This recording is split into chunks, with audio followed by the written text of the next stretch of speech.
From the National Newsroom of the Canadian Press, I'm Rob Westgate. Well, this Saturday brings another day of campaigning and advance polls, which are open in the federal election. The Bloc Québécois became the first party to release its costed platform.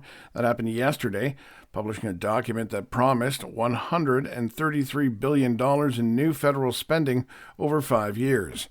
NDP leader Jagmeet Singh said his party's full costed platform will be coming very soon. Liberal leader Mark Carney says his platform will be released today.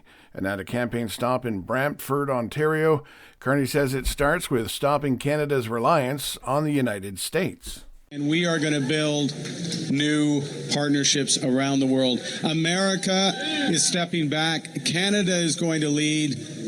I am asking to be your leader. Eligible voters can cast their ballots now through Monday between 9 a.m. and 9 p.m. local time, as well as on Election Day, Monday, April 28th.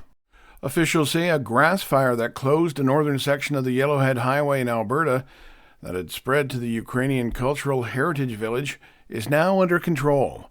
The local RCMP say the fire east of Elk Island National Park has been contained and Highway 16 has been reopened. They also say evacuations ordered earlier in the evening for homes on Range Road 195 north of Highway 16 have been lifted.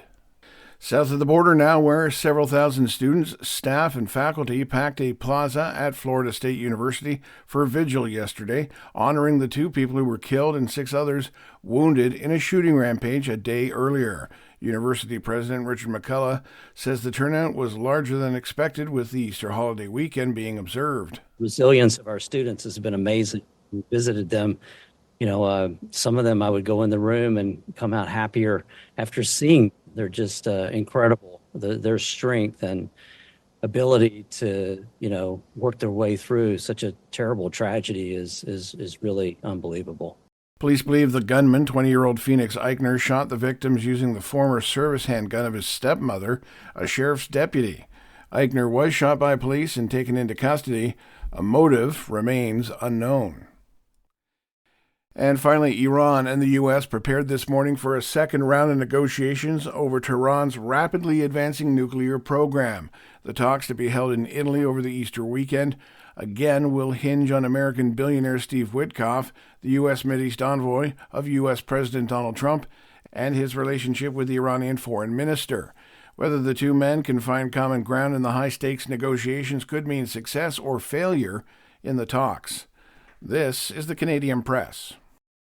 In sports, the Toronto Blue Jays beat the visiting Seattle Mariners 3-1. That's the team's 3rd straight victory. It also boosts their home record to 8-3.